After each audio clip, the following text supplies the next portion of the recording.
साथियों, एक एसपी महिला सादा भेष में एक छोटा सा बैग कंधे पर टांग करके रोड के किनारे खड़ी हो जाती हैं।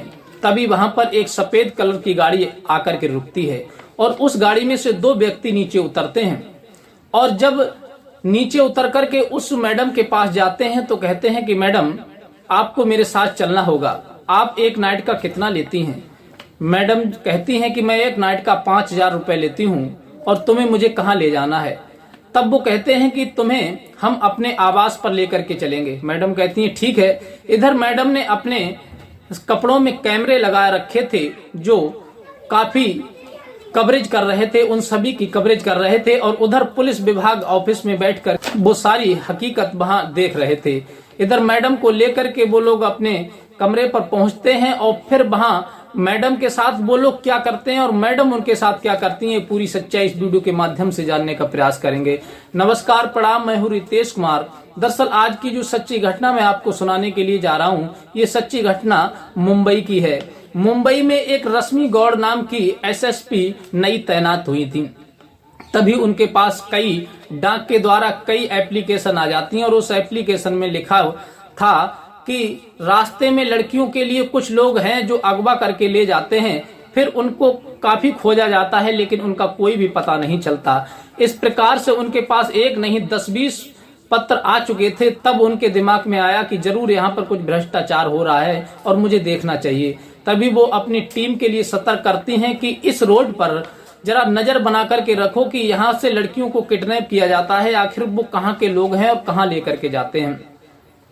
काफी प्रयास करने के बाद में जब उन्हें कोई कामयाबी नहीं मिलती और ये बात जब ऊपर आला अधिकारियों के पास पहुंच जाती है तो जो आला अधिकारी होते हैं वो बहुत ज्यादा नाराज होते हैं। इधर आईजी डीआईजी के पास भी ये खबर पहुंच जाती है, ऊपर मुख्यमंत्री के पास भी पहुंच जाती है।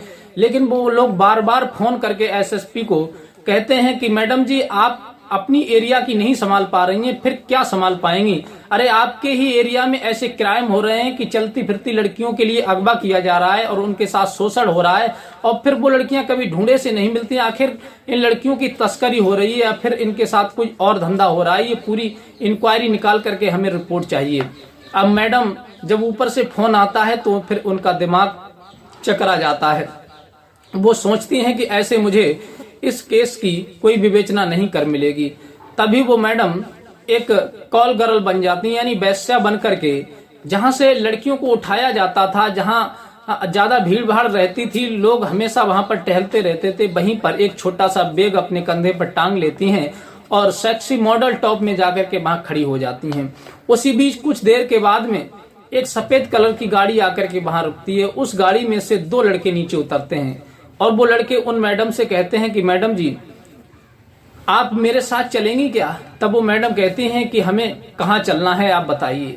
तब वो लड़का कहते हैं कि आप अपना चार्ज बताइए कि आप एक नाइट का कितना लेती हैं। वो मैडम कहने लगी कि मैं एक नाइट का 5,000 रुपए लेती हूँ और आप मुझे कहाँ लेकर के चलोगे?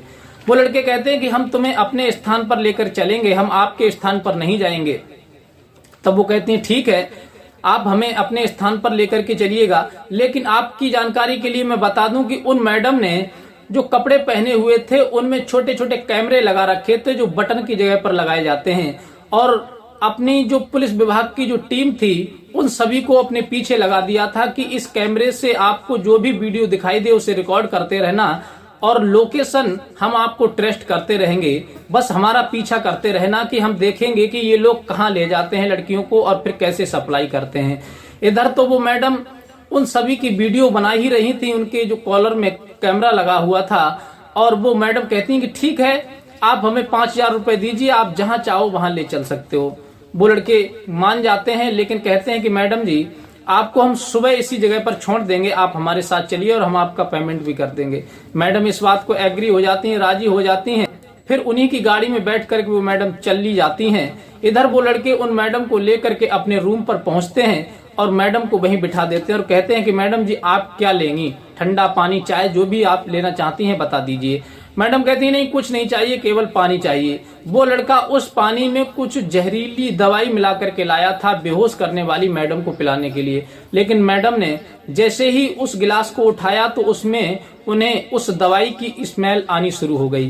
तब वो मैडम उससे बात करने लगती हैं और कहती हैं कि अब आप ये बताइए कि अब हमें क्या करना है। उसी वक्त उस लड़के का फोन आ जाता है और वो फोन पर बात करने लगता है, लेकिन वो मैडम उस पानी के लिए उसी सोफा के नीचे फेंक देती हैं और फिर उसे पीती नहीं है। फिर मैडम कुछ देर के बाद में जब लड़का लौट करके आता है तो मैडम दिखावे के लिए अपना सर पकड़ करके बैठ जाती हैं। वो लड़का कहता है, मैडम जी आखिर बात क्या है, क्या हुआ? तब वो कहती हैं कि पता नहीं, मेरा सर घूम रहा है, चक्कर आ रहे हैं मुझे। लड़का तुरंत फिर फोन लगाता है और कहता है कि भाई साहब काम हो गया, एक लड़की मैं लेकर के आया हूं, बहुत खूबसूरत है और उस लड़की के लिए मैंने पानी भी पिला दिया है नशीला पदार्थ दे करके, अब वो चक्कर आ रहे हैं, कुछ देर में वो बेहोश भी होने वाली है, इसलिए तुम तत्काल आ जाओ और इस लड़की को लेकर के यहाँ से चले जाओ। ये सुन करके वो मैडम पूरी लोकेशन उस अपनी टीम के लिए भेजती रहती हैं और तुरंत लोकेशन में लिख करके भेज देती हैं कि तुम लोग इसी लोकेशन पर तुरंत आ जाओ और इसे चारों तरफ से घेर लो। अब मैडम की लोकेशन पा करके उनकी जो पुलिस लगी हुई थी, टीम लगी हुई थी, वो तुरंत उन कमरों को चारों तरफ से घेर लेती है और उसमें जो 2 लड़के थे उनके लिए अरेस्ट कर लेती है। जब अरेस्ट किया जाता है तो मैडम उनसे पूछती हैं कि आखिर ये बताओ कि तुम लड़कियों के लिए कहाँ भेजते हो, कहाँ सप्लाई करते हो? पहले तो वो मतलब झूठ बोलते हैं कि नहीं मैडम हम ऐसा कुछ नहीं करते हैं, ना ही लड़कियों को सप्लाई करते हैं, ना ही कुछ कहते हैं। लेकिन वो जब कड़ी से पूछताछ करती हैं, सख्ती से पूछताछ करती हैं, तब वो लड़के कुछ ही देर में पुलिस के सामने टूट जाते हैं और फिर कहते हैं कि मैडम जी यहाँ से लड़कियां विदेश के लिए सप्लाई की जाती हैं, एक जहाज आता है, उस जहाज पर हमारा काम है कि हम लड़कियों को, सुंदर सुंदर लड़कियों को अगवा करके लाते हैं, किडनैपिंग करके लाते हैं और फिर हमारे लिए मोटी रकम मिलती है, तो विदेशी लोग आते हैं और इन लड़कियों को लेकर के जहाज के द्वारा चले जाते हैं। ये बात सुनकर के वो मैडम बहुत ज्यादा सतर्क हो जाती हैं और फिर अपनी टीम के लिए वहां पर लगा देती हैं और फिर कहती हैं कि वो जहाज जब आए तो तुरंत उस जहाज को पकड़ लेना और उसमें जो भी लोग हैं और जो लेकर के जाते हैं उन्हें सबको गिरफ्तार कर लेना। उसी समय वो लड़कों से और ज्यादा पूछताछ की जाती है तो वो कहते हैं कि मैडम जी केवल हमको पकड़ने से काम नहीं चलेगा, हमारे जैसे ना जाने कितने लोग इस शहर में फैले हुए हैं जो लड़कियों की सप्लाई किया करते हैं, इसलिए आपको पकड़ना है तो सभी गिरोह को पकड़िए, तभी इस क्राइम को आप रोक पाएंगी। वो मैडम कहती हैं कि आप इस बात की चिंता मत कीजिए, बस उसका भी इंतजाम हमने कर दिया है। और जैसे ही सभी पुलिस वाले वहां सादा कपड़ों में उपस्थित होते हैं और उधर से वो शिप आती है, जहाज आता है, तो जो भी उसके जो लोग लगे हुए थे, शहर से लड़कियों को सप्लाई करते थे, लाते थे, पकड़ करके अगवा करके लाते थे, वो सभी अपनी अपनी लड़कियों को लेकर के वहां पर खड़े हुए थे, शिप आने का इंतजार कर रहे थे। तभी पुलिस चारों तरफ से उन सभी को घेर लेती है और वहां पर 1-2 नहीं लगभग 50-100 लड़कियों को पुलिस अपनी कस्टडी में लेती है, उन सभी को कस्टडी में लेती है और उन सब के लिए लेकर के थाने आती है और फिर उनके खिलाफ कई धाराओं में मुकदमा दायर होता है और मुकदमा दायर होने के बाद में जो लड़कियां थीं उनसे सभी का एड्रेस पूछा जाता है, उनका पता पूछा जाता है, जिनके घर वालों के नंबर थे उन्हें फोन करके वहां बुलाया जाता है, उनके हवाले की जाती हैं और जिनके लिए नंबर याद नहीं था तो उनके एड्रेस पर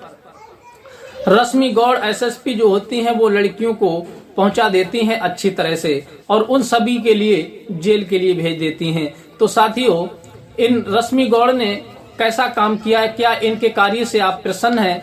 आप जो भी हो अपनी राय हमें कमेंट में दे सकते हैं और मिलते हैं इसी प्रकार की कोई नई घटना के साथ। तब तक के लिए नमस्कार।